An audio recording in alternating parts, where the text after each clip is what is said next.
Welcome back to Coronavirus University, which does take place on a farm. And this is the third supplement to the lecture that John gave. And even though I'm wearing sunglasses, that doesn't mean I'm John. It means I'm Rob. And I'm wearing sunglasses because this last supplement, or perhaps the complement to John's lecture, is about photosynthesis, which is the main thing happening on a farm. When you have a farm, the farmer has to work, and that includes me a lot of the time. But the main work that's going on is the energy of the sun is converting water and carbon dioxide into some type of sugar, possibly glucose, although I think most plants produce more complex sugars. But the toy model is that water and carbon dioxide lead to a sugar like glucose and some oxygen, and usually lots of other byproducts that are much more complicated molecules. But let's talk about carbohydrates, sugars basically. And typically the water and the carbon dioxide are inputs and the oxygen is an output. But I'm going to put the oxygen on the other side of the equation, so this number would be a negative number, whereas the inputs will be positive numbers. And I'm interested in how much of the molecules water, carbon dioxide, and oxygen correspond to one molecule of glucose. Okay? So probably in some biology course or a chemistry course a long time ago, you solved this system. It's a vector equation. If I think of each molecule, the water molecule, the carbon dioxide molecule, the oxygen molecule, and the sugar molecule as a vector, it's a vector in carbohydrate space, which is the main atoms going into them are carbon atoms, hydrogen atoms, and oxygen atoms. And I might want to think of the atoms as the basic vectors in carbohydrate space, and these molecules as linear combinations of those vectors. And in chemistry, we usually use a subscript to indicate how many of each of the basic vectors appear in the linear combination. So H2O would be two H's plus an O, and CO2 would be one C, one carbon plus two oxygen, and so forth. Okay, we can solve this vector equation as we did before by balancing the atomic basic vectors, the atoms. Okay, and let's do that. Probably did this years ago, but let's do that together. And I think I'll switch since I'm off the farm now and it's actually evening. I'm in the farmhouse. I think I can wear some other pair of glasses if I can find them. By the way, you notice my sun there is green. What color do you think the sun actually is? Well, think about it a little bit. Why are plants green? The amount of energy that comes from the sun at the surface of the earth is about a kilowatt per square meter. That's the energy, that's the joules per second. So that's the power of the sun when it's sunny. Sometimes it's even a little bit more than that. But typically you've got about 10 kilowatt hours worth of energy hitting each square meter.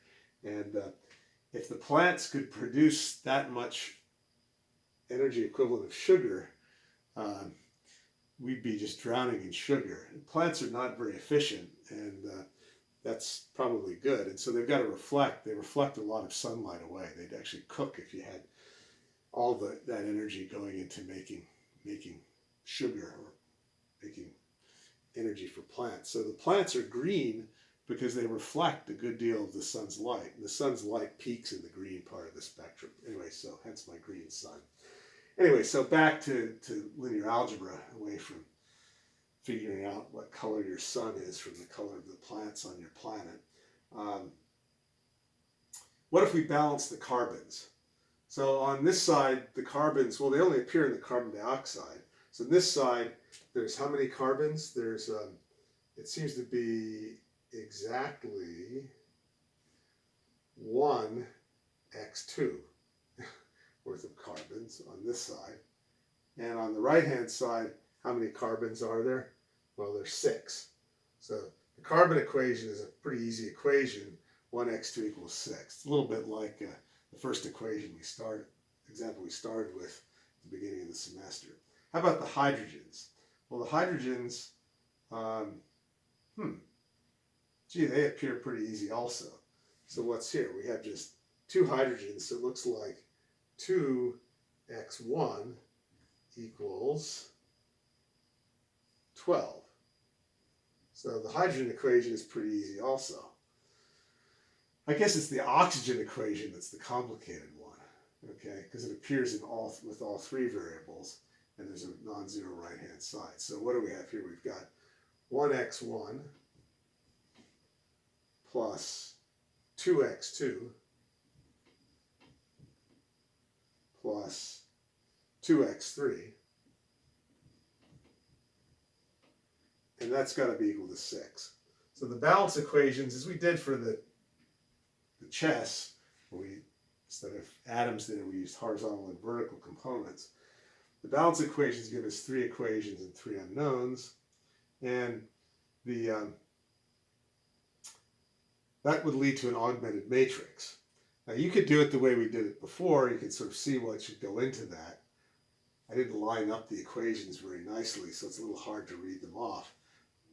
I'll let you think about what that matrix is. But we could also do it the way we did it the second time, namely if we identify carbon with the atomic vector 1, 0, 0, the basic vector 1, 0, 0, hydrogen with the atomic or basic vector 0, 1, 0, and oxygen with the atomic or basic vector 0, 0, 1, then what's H2O? Well, H2O is going to be what? It's going to be no carbon, 2 hydrogen, 1 oxygen. CO2 is going to be 1 carbon, 0 hydrogen, 2 oxygen. And of course, oxygen is going to be 0 carbon, 0 hydrogen, 2 oxygen. Oh, and the right-hand side, the glucose is going to be what? 6, 12, 6. Okay. So, if we use the method that way, the augmented matrix corresponding to x1, x2, and x3, or if you like, corresponding to water, carbon dioxide, and oxygen. So this is the water vector. This is the carbon dioxide vector. This is the oxygen molecule vector. Okay, and this is the sugar vector.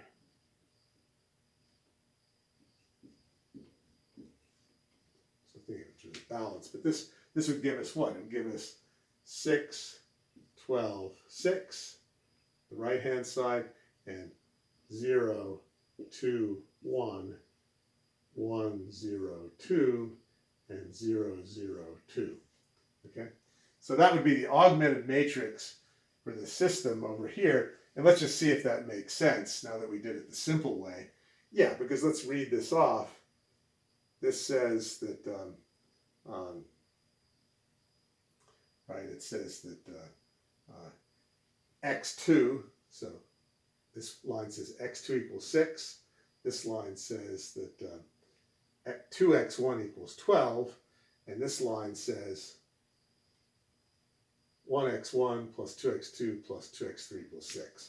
So either reading the equations of balance or using this trick, identifying the basic vectors with the atoms, 1, 0, 0, 0, 1, 0, 0, 0, 1, we get this augmented matrix. And this one's pretty easy to solve. How do you solve this one? Let's just review row echelon form by row operations. So how do I get it into row echelon form or reduced row echelon form? Well, some swapping works nicely here and pretty much simplifies everything. So let's swap the first 2 rows, and let's then scale this one by multiplying by half. Okay, so can we do that in 2 steps? If I multiply this by half and I swap it with this one, I get 1, 0, 0, 6, and 0, 1, 0, 6. Okay, so that was, if you like, I took row 2, and I made it 1/2 row 2, and then I swapped row 1 and row 2. And gee, we could probably do it all in one step. Now, I could subtract row 1, this new row 1, from this. Well, let's do it in one more step. I think we can do this in one more step. So I'll just leave the 1, 1, 2 there. The 1, 2, 2, 6 there. Okay, let's do one more step. I think this is now pretty easy to do. I think we can finish it. Okay. So you can see the augmentation there. Okay, so hope we did everything right. Make sure we did everything right there. Okay, I think we did everything right. Okay, so how do I get rid of this guy? We want to make it, this is not an echelon form yet. I've got to get a staircase in here. So I'll use my blue pen to make the staircase. We want to go across, so we want to get rid of these two guys. So if I subtract, so I'm going to take row 3 and subtract row 1 from that. All right, and what else? I want to subtract 2 times row 2 from that. So minus 2 times row 2. Okay? So once we do that, what do we get?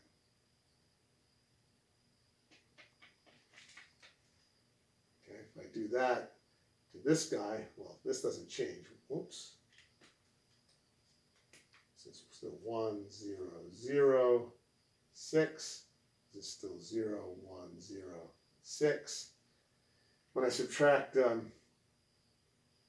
1, that makes the 6 into a 0. When I subtract 2 times row 2 from that, it makes this into a minus 12. So I get a minus 12 there, and I have 0, 0, 2.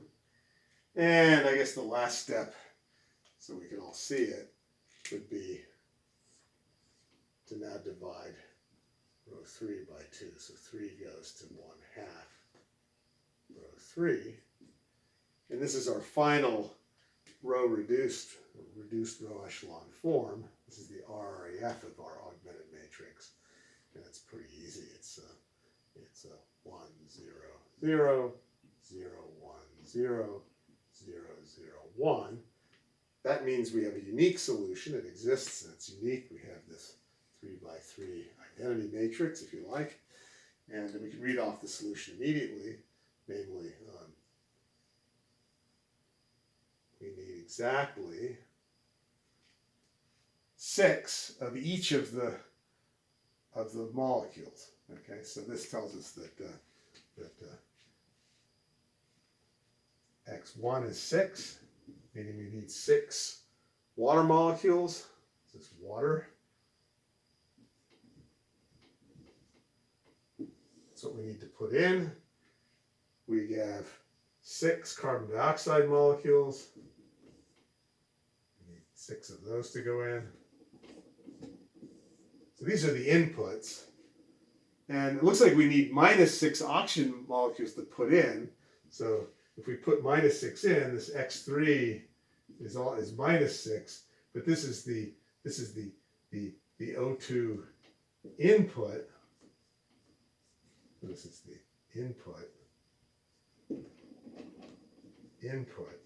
But I really want to think of that as over here, it's the O2 output, therefore, is minus X3, which is plus 6. Okay, so that's how to use linear algebra to solve all the problems of farming.